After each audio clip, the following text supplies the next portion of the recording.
smoking stop. But the good news is it was only power steering, and for a young buck like that, that's not the end of the world on a big track like this. That would have happened in Grand Forks. That would have been a whole other program, though. That's much smaller track. Yeah. You're turning all the time, right? Yeah. So, well, and it depends how well you're handling. If you're handling real well, you don't have to move the wheel a lot. You kind of steer as much with the throttle and the brakes as you do the steering wheel. But if you're off a tick, it becomes amplified that much more when you don't have power steering. well, we're almost done here for tonight. We got 15 laps on the Pepsi board as we get ready for our very last feature race of the night, and we're going four-cylinder racing here on Heart and Stroke Foundation night. And, of course, Rob Reese, driving the 44 car, we'll talk about in just a few seconds here. He is giving a portion of his winnings this year to the Heart and Stroke Foundation, so that's a nice gesture on his behalf. Let's go through the lineup of cars as we get ready for the 4 cylinders in this feature race for Thursday Night Thunder here at Red River Co-op Speedway. On the pole, driving the 83 car, it's Norman Anderson. In the number 44 car on his outside, we just talked about him, it's Rob Reese. In row number 2, Mike Perdonic driving in the number 91 car. On his outside, driving the 71, we've got Dean Milger. In row number 3, Mike Wenham is driving the 13, and the outside of him is the 96 of Sean Perdonic. In row number 4, the 17, Jim Mulholland. On his outside, the guy that did well in the heat race, we'll see if he'll do it here again, it's the K9 of Doug Kraus. In row 5, the 17B of Brandon Rehill, and on the outside, the 33 of Lauren Stoddard. In row number 6, Jamie Law driving the 16, followed by the number 4 car of Andy Schultz. And that'll do it for this 4-cylinder race, and it looks like we're going to go right away in this one. 15 laps on the board. 5 to 10 here is the time.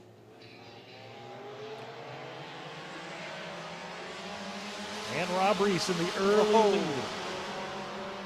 A little bumping in the back end with a few of the cars. Rob Reese way out in front already.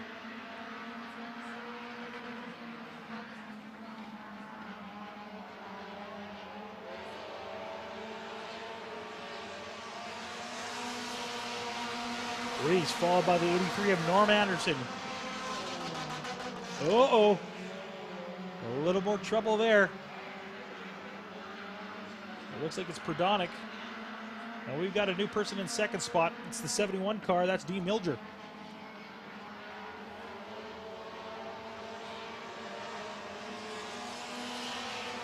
Reese, Milger, followed by the 83 of Norm Anderson. Those are your top 3. 13 laps to go on the board.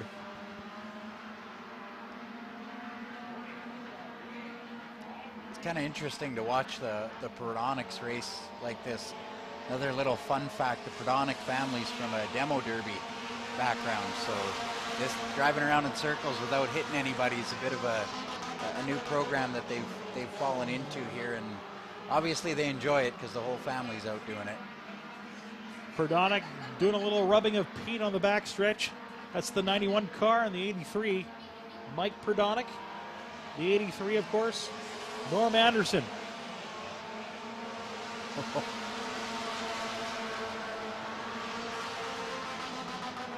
Four-cylinder class, probably the cheapest class to get into here at Red River Co-op Speedway. Absolutely. And if you're thinking about getting into racing, this is a good place to start. For sure.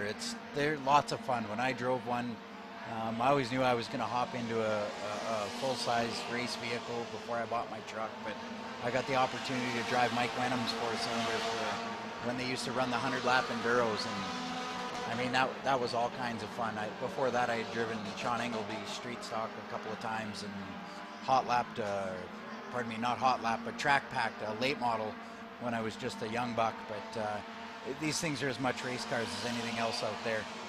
If you look at their lap times at the end here, though, you'd be surprised what kind of numbers these guys turn. As much as they sound like bumblebees, they're certainly out there racing. Well, the Enduro, of course, was such a neat thing to watch. There were sometimes that these Enduro races had tons of cars that would show up for them. We did. I think that race that I tagged the back of the field. I was in the 27th row. Really? The 27th row. That's a lot of cars. It was insane. Oh boy, we've got some trouble on the front stretch. The number 4 car gets spun around. That's Andy Schultz. Yeah, and we're going to see a yellow flag, of course. Yeah, that wasn't going to start anytime soon. Nope.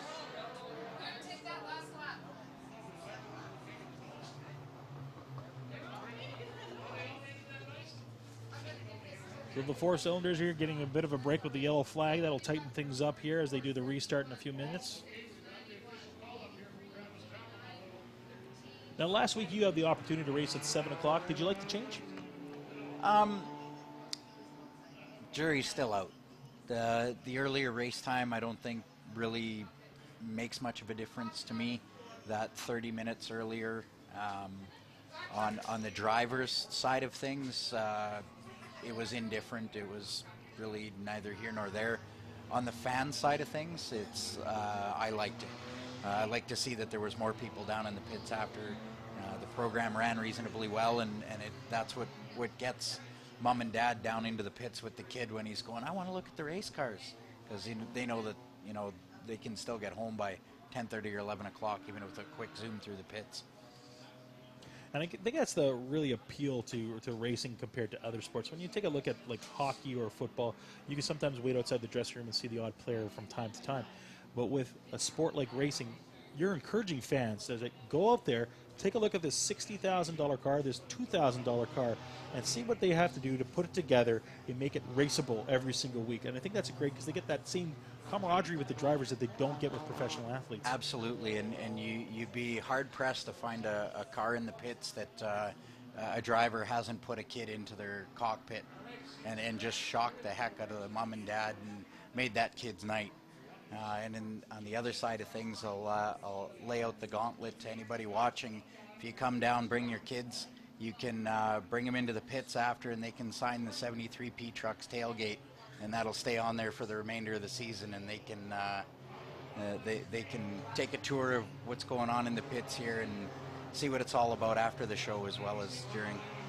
Well, that's actually a great gesture to get the kids and the fans involved, right? To see what a race car is all about. Well, I mean, that's when I started, right? I was coming to the racetrack with my dad before I could remember. The first memory I have, I was already old enough, and I had been going for years with my dad, and I was the guy that kind of ran up to the concession stand to get everybody food and drinks, because that was my job, because I was the spawn. We're back to green flag action here at Red River Co-op Speedway. 8 laps to go in this one. Rob Reese still holding on to the lead. We've got the 71 car now in 3rd spot. The 96. Oh, we've got more problems. One car starting to move. Yeah, the other one's not going anywhere. Yeah, looks like we're going to have another yellow flag here if things don't change. And I think here it goes.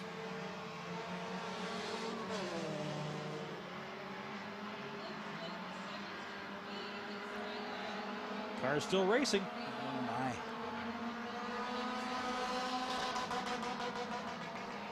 Rob Reese still with the lead. Well, you might want to throw a yellow there, guys.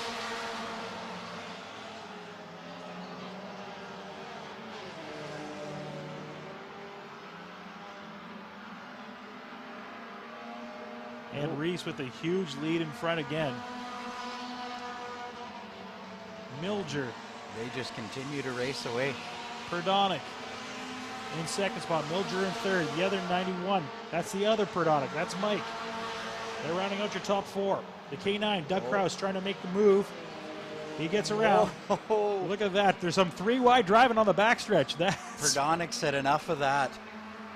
I don't want to be the meat in this bun. Doug Kraus. Oh, and Perdonic just crosses him over to take the spot back again. Trying to find a way around. Thought he had it. Low rubber paint. Can the 91 hold on? Looks like he does. Just scrubbed all his momentum. And a layer of paint, I think, off the car. Well, it couldn't have been off Doug's car, because I don't think Doug's car has seen any new paint in 5 years. Maybe longer. The K9 trying to find his way around.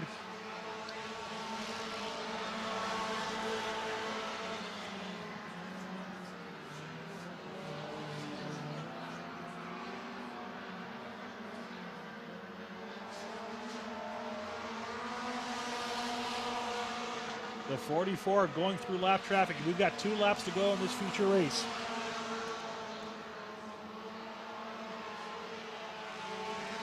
The 96 in second. The 91 in third. Love.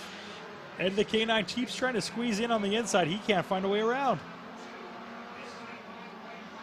We have 1 lap to go for our leader, the 44.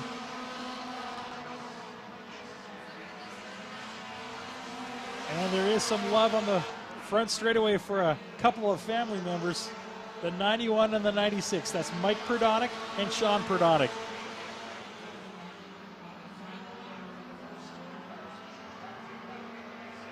And here we go. Here's the win for the 44 car. What a great night for him to turn around and win on Heart and Stroke Foundation night. The 44 car of Rob Reese wins. And like I said, a portion of his winnings this year goes towards the Heart and Stroke Foundation. So couldn't ask for a perfect night for him to turn around and get a W. No, he swept too, didn't he? Took his heat win and then the feature as well, laying the Punisher down on the Heart and Stroke.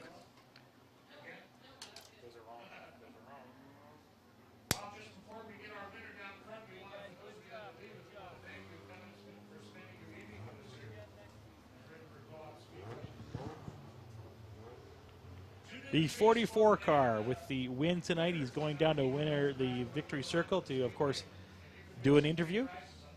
Crowd starting to thin out and head home.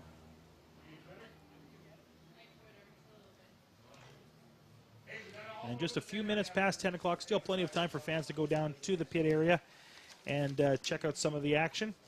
And don't forget, we're back here at Red River Co-op Speedway at the 19th of June for Thursday Night Thunder. Now we're going to throw it down to Darren Palin for tonight's winner. With a great drive in the 4-cylinder division, their first appearance in the 2014 season. Rob Reese, Heart and Stroke Foundation night here at Red River Co-op Speedway. Your east side ventilation 44 worked well. Yeah, I got to thank those Hoosier tires. It makes a heck of a difference. Now, you've been doing this a long time, and I know you have a great time at it. What got your interest in racing? Probably a video game that I started playing way back in 1995. All right, anybody else you'd like to thank? Of course, I'd like to thank my sponsors, Eastside Ventilation, Proform, Pure Performance, and of course, I'd like to thank all the staff and everybody that came out from Heart and Stroke today. All right, Rob Reese, your winner in the 4-cylinder division, ladies and gentlemen. Well, at this time, that brings to a close our program here tonight for Thursday Night Thunder. We invite you down to the pit area on behalf of our sponsor, Miller Racing Engines, the choice of champions. Once again, thank you very much for coming out, and we'll see you next Thursday night right here at Thursday Night Thunder. Thank you, Darren, and we are going to wrap it up for ourselves. What a great night of racing. We saw some excellent action up front from some of the big cars. And, of course, nice way to end it up for Rob Reese, of course, on Heart and Stroke Foundation night. It was a good night. It was a great night. So for myself, my partner, Randy Paluco, his car Ginger, his truck Ginger, we'd like to thank you guys for watching tonight. I hope you have yourself a great night, and I'm hoping to hear back from you guys next week. And tune in for another episode here of Thursday Night Thunder on the Manitoba Racing Network.